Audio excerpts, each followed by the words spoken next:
আগের পার্টে শুনেছিলেন শুভ চিৎকার করে উঠেছিল। তারপর কি শুভ বেঁচে ফিরতে পারবে, নাকি আটকে যাবে ফরএভার? চলুন শোনা যাক তাহলে। শুভর চারপাশে দাঁড়িয়ে থাকা ছায়াগুলো ধীরে ধীরে এগিয়ে আসছে। তাদের পা মাটিতে পড়ছে না, তবুও এগোচ্ছে।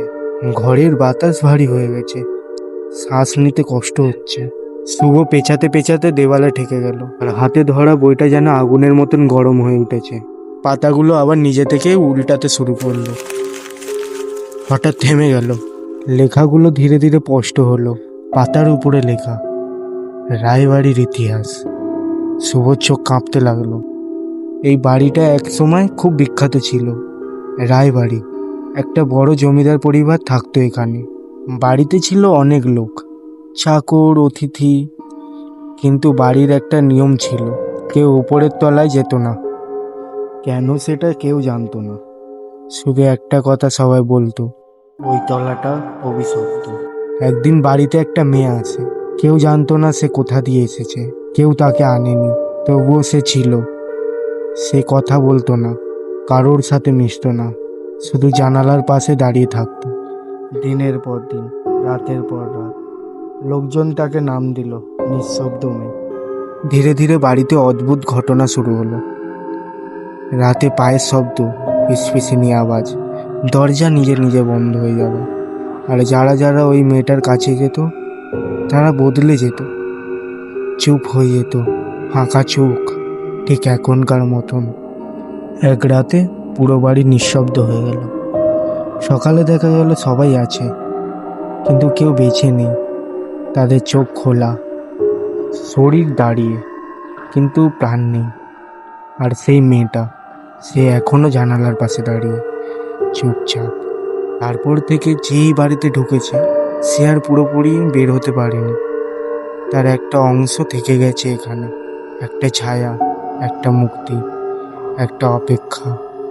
শুভ কাঁপতে লাগলো।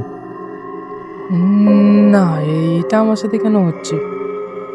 বইয়ের শেষ লাইনগুলো জল করতে লাগলো, আর তার মধ্যে লেখা, কারণ তুই ফিরে এসেছিস। হঠাৎ শুভর মাথার ভেতর সব ফিরে এলো। সে ছোটবেলায় এখানে এসেছিল। একদিন খেলতে খেলতে সে উপরের তলে উঠে গিয়েছিল। সেই একটা ঘর, সে একটা জানালা, আর সেই মেয়েটা, মেঘলা। ছোট্ট শুভ দরজার সামনে দাঁড়িয়েছিল। মেঘলা জানলার কাছে স্থিরভাবে পেছন ঘুরে দাঁড়িয়েছিল। শুভ ডেকেছিল, এই তুমি কে? কোনো উত্তর ছিল না, কিন্তু সে ধীরে ধীরে ঘুরে তাকিয়েছিল, ঠিক আজকের মতন, ফাঁকা চোখ, নিঃশব্দ মুখ। তারপর কি হয়েছিল শুভ ভুলে গিয়েছিল এতদিন, কিন্তু এখন সব মনে পড়েছে। সে কাছে গিয়েছিল, মেঘলার চোখের দিকে তাকিয়েছিল, আর তখন তার মাথার ভেতরে একটা শব্দ ঢুকেছিল, থাক। সেই দিন শুভ পুরোপুরি আটকে যায়নি, কারণ কেউ তাকে ডেকেছিল নিচে।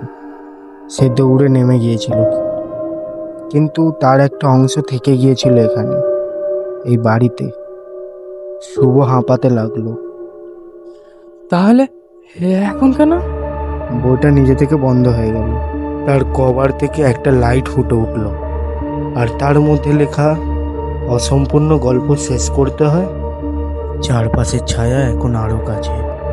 তারা হাত বাড়াচ্ছে, ধীরে ধীরে, একসাথে। মেঘলা সামনে, সবচেয়ে কাছে।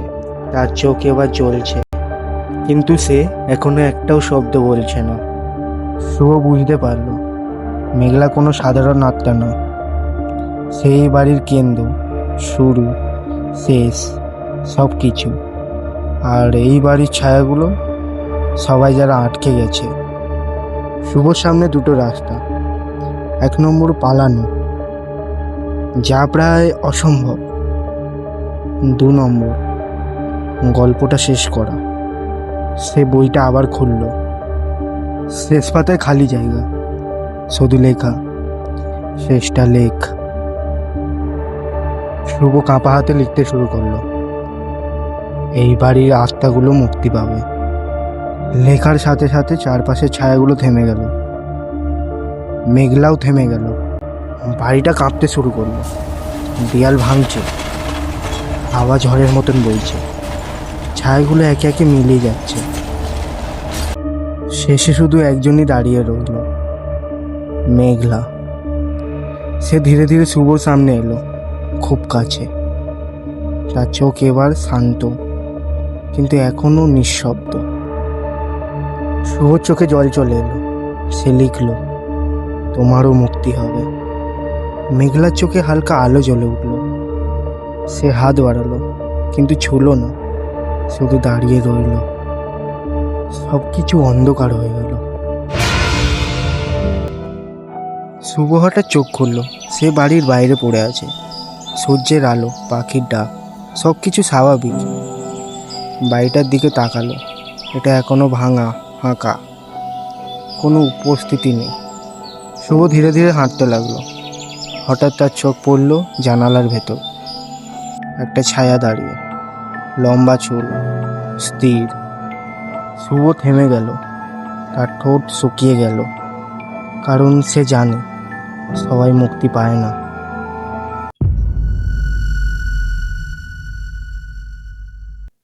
যদি গল্পটা ভালো লেগে থাকে তাহলে চ্যানেলটাকে সাবস্ক্রাইব করে রেখে দিন।